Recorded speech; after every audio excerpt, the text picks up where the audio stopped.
Kia ora koutou. And I'm definitely not going to sing a song.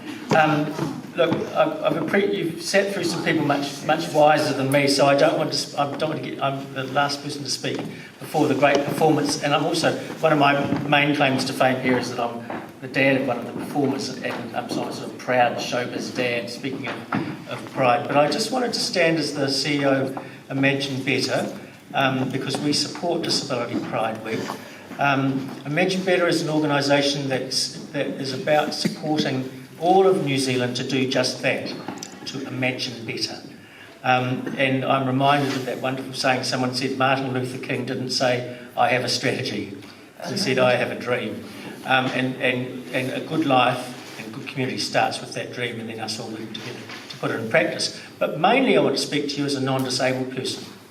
And when I first heard about disability pride and I thought about what that meant to me, it was almost a shocking concept. But it literally hit me in the face and I said, wow, that turns everything upside down. It turns disability from being a source of shame or sympathy or tragedy into a source of strength and pride. That is literally, for me, it was literally a revolutionary idea.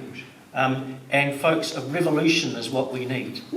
And I think that for... Oh yeah. For social media.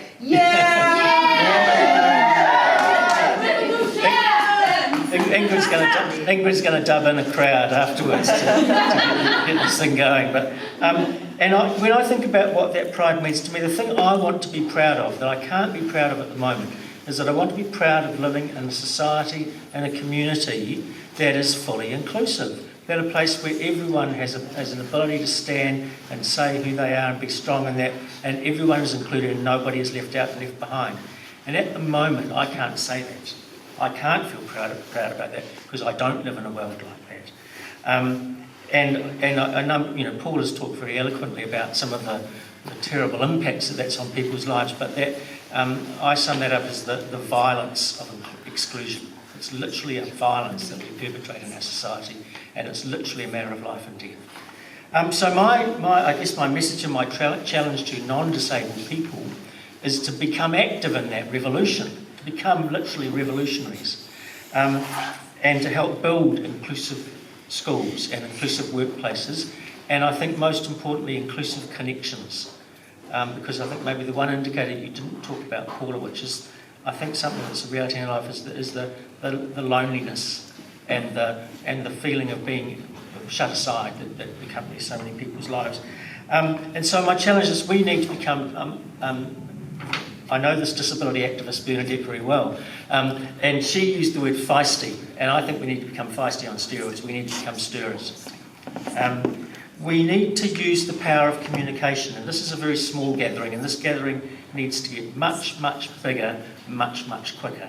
And Imagine Better was really proud to put a bit of resource into this, but I want to be talking in rooms of thousands of people and using other ways of communicating, as we will do with this, to really make this revolution much bigger. So to become communicators, we are voters. So there's a lot of decision making going on at the government level, which is about the allocation of resources to supporting people with disabilities, that sort of thing. We become voters and activists in that space. Most of all, I think we become allies. We become people who can help create space. We can be people who get out of the way to allow disabled people to lead these things. We can be decision makers who have control of resources, making the right decisions. We can become educators, deciding what it really means to create an inclusive classroom, which, by the way, is not a classroom when someone sits in the back with a teacher aide. That is not inclusion. So we can become part of that social movement that a number of people talked about today.